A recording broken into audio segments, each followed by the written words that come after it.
everyone. Thanks for listening. On this episode, I'm talking with Colby Hink of Wormwitch. Very glad to speak with Colby. I'm just a big fan of Wormwitch. Colby, would you give yourself an introduction? Yeah, well, like you said, my name's Colby. I play in Wormwitch. Yeah, that's what we're talking about here. I play in a few other projects. I recently started a solo project called Thebes, but Wormwitch has always been kind of my main thing. Awesome. If you don't mind, I'd just like to talk about how I got introduced to Wormwitch. I was living in Phoenix, Arizona a couple of years ago, like 2017, and I was just going to a lot of shows just because, in Phoenix, there's like live shows consistently, pre-pandemic, like almost every night. And I believe it was Wormwitch and Numenorian that did a show at a small club in Phoenix, Arizona. Mm-hmm. I was just curious. I went to go check it out, and I think it was right when the first album came out. So I was like really impressed by that live show and just been a fan ever since. Yeah, I remember that show because it was our first time in that area, and I remember being just like punishingly hot, and we didn't really know what to expect when we went down there. I mean, it was a summer where there was a crazy heat wave, so we were like gonna tour down to the Southwest for the first time ever, and we were like not really sure what to expect with the heat being from further north, and it was really hot. And I remember that making an impression, but I also remember it being a really great show. And that was our first tour as a band, so that's kind of imprinted my memory forever. Oh wow, I didn't realize that was the first like big tour. I understand you also guys did some more touring that year with Black Dahlia Murder. Yeah, that was the next one we did. Yeah, but I've just been a fan ever since. Just the style. It's like kind of like a black metal, but more like punk and like rock and roll, like song structures. So I've always just really been a fan. And then kind of just going back with the history of Wormwitch, how did you first get involved with the band?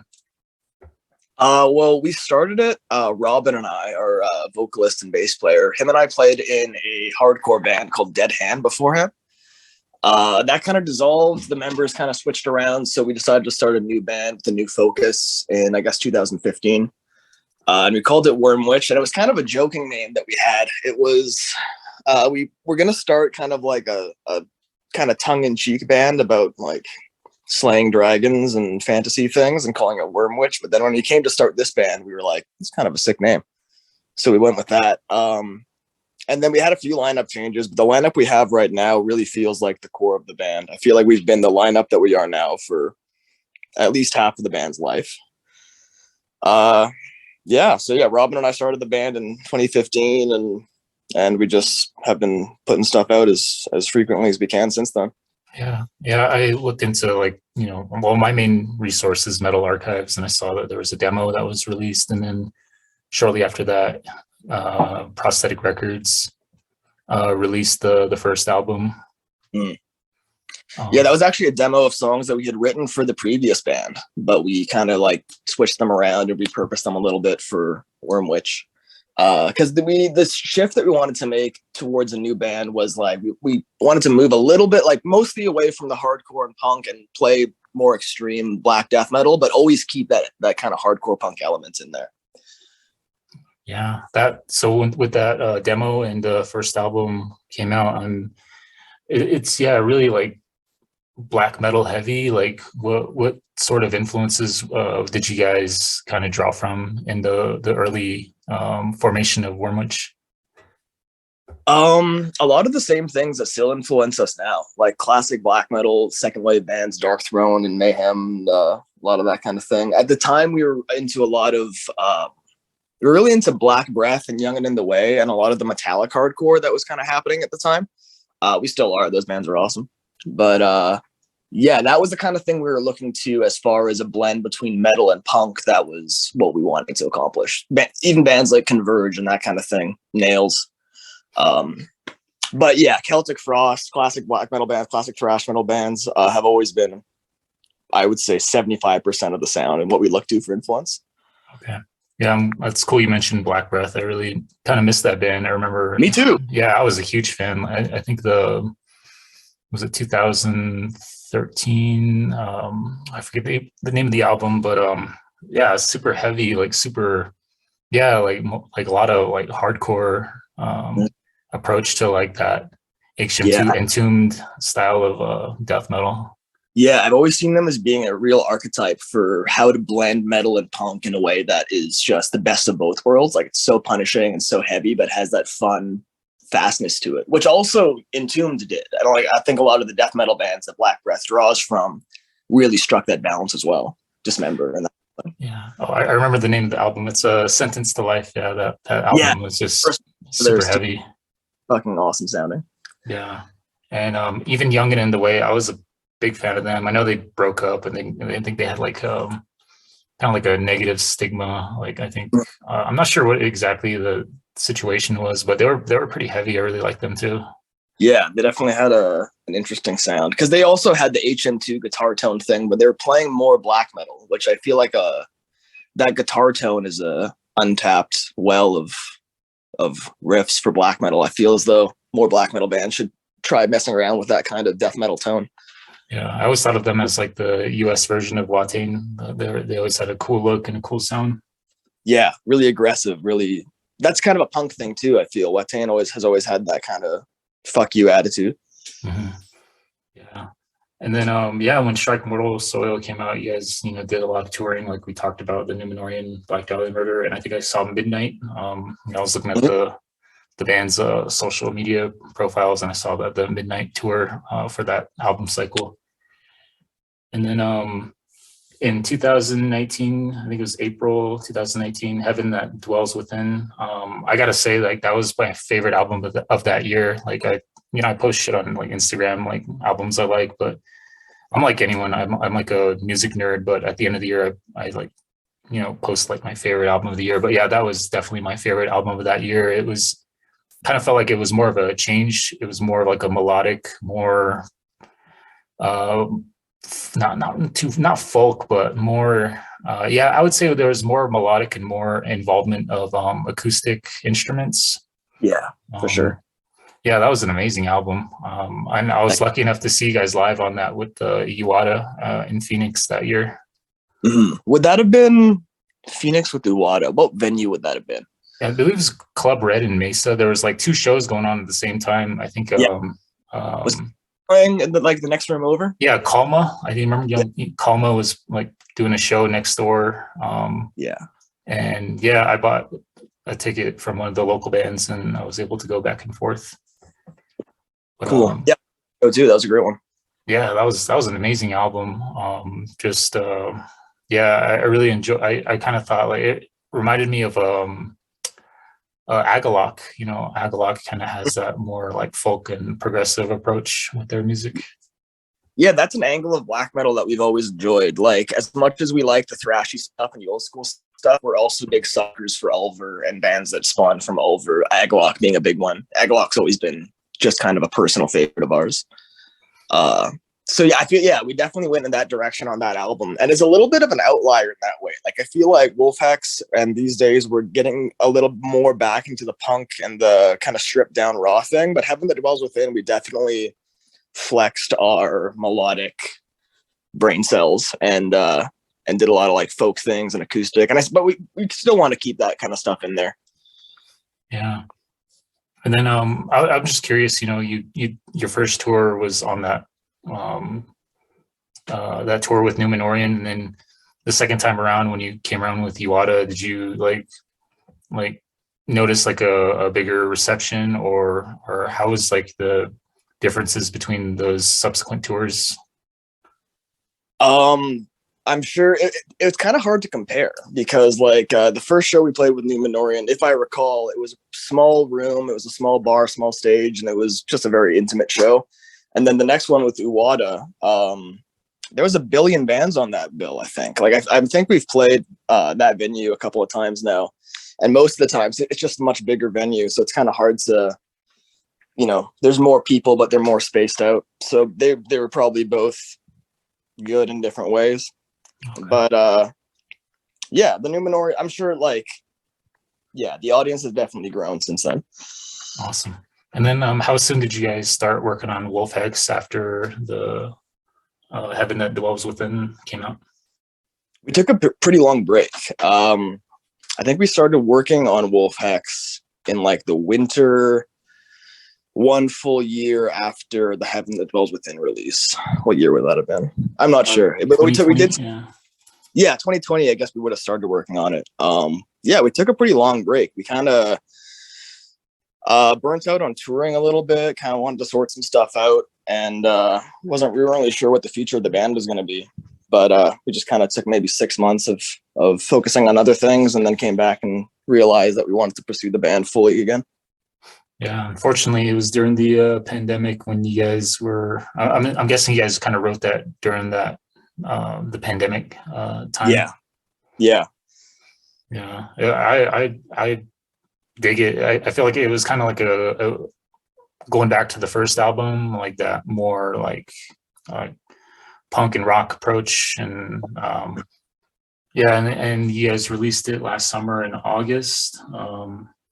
August 27th, 2021. Yeah, what's been kind of like the reception for Wolf Hex? I know it's been a couple months now, but what kind of a reception have you received from the album? It's been really good. The response that people have had to it is exactly what we wanted them to have. It's been kind of light in that there's been no touring, and the music industry is in a bit of a lull, obviously, because of everything being shut down for so long. So releasing an album in a pandemic was kind of tough. There was no real way to promote it beyond the internet. I think a lot of a band's promotion comes from touring is the main way a band can find new fans, which, evident from you discovering us at a show. So putting out an album and then not touring it, it's always going to be a little bit of a weird thing. But based on what people have been saying about it, and the response people had has been super satisfying. Because we had to ask ourselves questions about what kind of band we wanted to be. After Heaven That Dwells Within, we were kind of like, we made this record that's very melodic and very polished. We put a lot of work into making it sound really tight and accurate, and having it mixed by like this really talented mixing engineer, Victor Centura from Triptychon.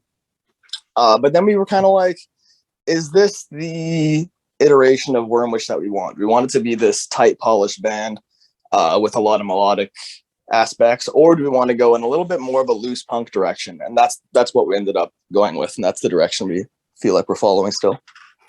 Awesome. Did you guys consider maybe holding off on the release until like live shows were going to be more available? Maybe. I think we probably considered that for a bit, but it was so uncertain that who knows how long we would have been holding on to it for. And I hate that. I hate sitting on material and just waiting for it to come out. I wish in a perfect world, I would love to be able to write a song and just put it out immediately, which is why we're doing this single. That kind of thing. But no, I think it's better that we put something out in the pandemic anyway, even if it was a bit of like a hard thing to push. I'm happy that we just kept the momentum going. Awesome. And one more thing about Wolf Hex, at the end of the album, there's a Metallica cover, "Hit the Lights." Yeah. How did that come about, or like kind of who like, whose idea was it to, maybe do a cover with Metallica? I'm not sure whose idea it was. It was kind of a group decision. We've always wanted to do a cover on an album, and we had been talking over the course of probably months, what's the best song to cover? What would the coolest possible cover be? And we landed on Metallica. We just thought it would be kind of a cool, ballsy move to cover just the most tried and true song of all tried and true metal records, and see how if we could challenge ourselves to do a good version of it. And hell yeah. Yeah, you guys chose the very first Metallica song ever created. I think that was Hit the Lights was is that true? Yeah, Sweet. It was on a Metal Blade compilation, the Metal Massacre. I think that was the very first album, the very first appearance of Metallica, and that was the very first song. So yeah, that was a good choice. Yeah, Metallica, I think for 90% of metal fans, but definitely for us is one of the first most formative bands that we listened to as kids getting into metal.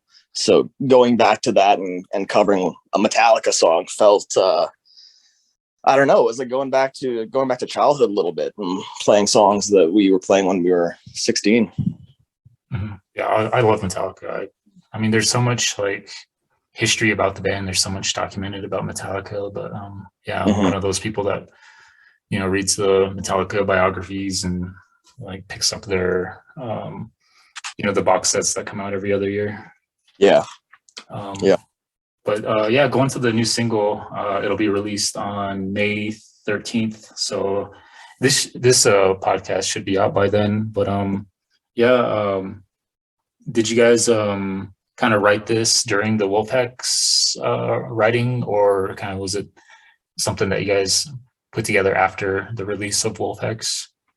It was completely separate. We did Wolfhex, and then kind of went into like a little bit of a rest mode again, and then came back together and decided to do one song, write the song, record the song, release the song independently of anything else. And we did that because we just thought it'd be fun. It was like a cool creative thing to be able to work on something on a small scale rather than sit down for a year and a half and do a full length. And we're probably going to do some more of that kind of thing. Like we're doing the single. It was really fun to just focus in on one song, 1 5-minute song, bang it out and put it out. And we might do an EP next or something along those lines. It's just fun to do that kind of thing and break free from the cycle of LPs. Yeah.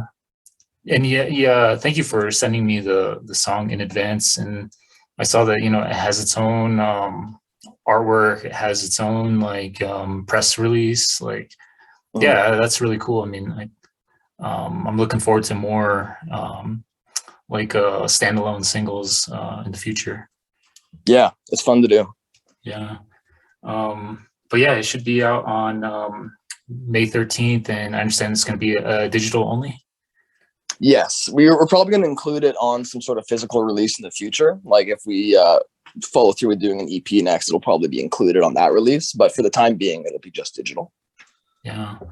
I don't know if you guys thought or had this in mind, but like like a 7-inch single or maybe like a single on a cassette. Was that ever considered? We've talked about doing cassette. Vinyl is just so backed up right now. That's terrible. Yeah.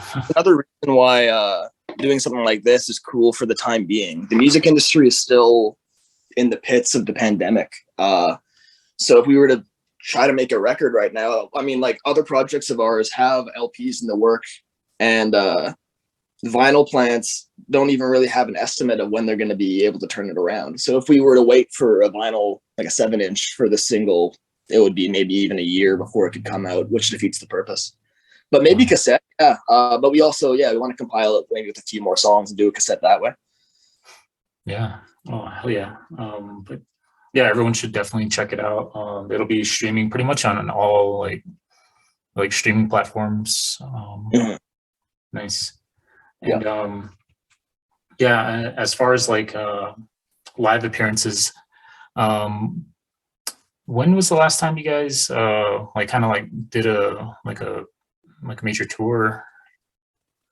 The last tour we did was with from Seattle. That was kind of like that was like a full North American tour. That was the last one we did. I think that was probably 2019. And maybe played a show in Vancouver after that before the pandemic hit. So it's been a long time. Yeah, and I read through the press release that you put out, and you guys are going to do a show in Vancouver next month, June 4th. Yeah, we're just getting back into it. We're starting to look at touring again, but as far as confirmed dates, we've got June 4th in Vancouver, and we're so fucking stoked because that's going to be the first show we've played in forever. And it's in Vancouver, which is going to be awesome. Lots of friends there. And we just confirmed Charge Noise Fest in LA on November 19th, which is a ways out. But we're looking at planning a tour around that. And we'll hopefully be in the Southwest. Yeah, that's pretty close to me. And maybe like a 12-hour drive to LA. But yeah, I definitely want to check Wormwitch out, especially with Wolfhex and the new single coming out.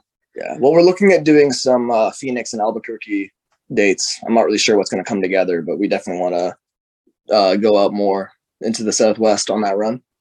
Awesome. Hell yeah, looking forward to that. And then, getting close to the end of my questions, but I usually like to ask people like, what kind of like music bands that they're listening to. Is there anything in particular that you recommend listeners check out? What have I been listening to recently? I've been listening to I listen to a lot of like psych rock and blues rock. I've been listening to All Them Witches recently. That's a band that I recommend to everybody. Do you know them? I haven't heard them, no. All Them Witches. I think they're from Nashville. Okay. Yeah, super psychedelic kind of blues rock, which has been done to death, but no band really sounds like All Them Witches. They're really cool. I recommend them. Okay. Hell yeah. Yeah, I mean, honestly, I'm always on Bandcamp, like just trying to find stuff. And yesterday was that Bandcamp Friday deal, and the one that stood out to me was Writhing Shadows. I think they're from Alabama. Okay. Yeah, they kind of have that same approach, like kind of like Black Breath and Gate Creeper, that HM2 style, but like faster and heavier. So Cool. I was like blown away. Writhing Shadows. Yeah, they're a US band from Alabama. Cool. I'll check them out for sure. Awesome. If they're like Black Breath, I'll probably like them. Oh yeah, they're a little faster, probably more on the grindcore side, but it's still heavy. I really dig it. I mean, the vocals and the guitar tone is similar to like Black Breath. Yeah. Cool. Awesome. But yeah, thanks for talking to me. I really appreciate it. I'm like I said, I'm just a big fan of Wormwitch, and glad to talk with you. I'm glad you made the time to talk with me. Yeah, thanks for having me on. I'm a fan of the podcast too, so this is sweet. I'd love to talk with you again in the future.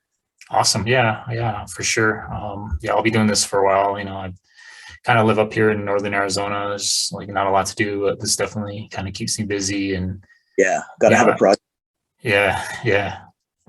And then I'm like listening to like bands like all the time ever since I was like in high school. So it's just something that it's not new to me. I just keep doing it, and I'm also kind of a nerd too. I like to look into like the band's history, and kind of go a little deeper into the music that's put out.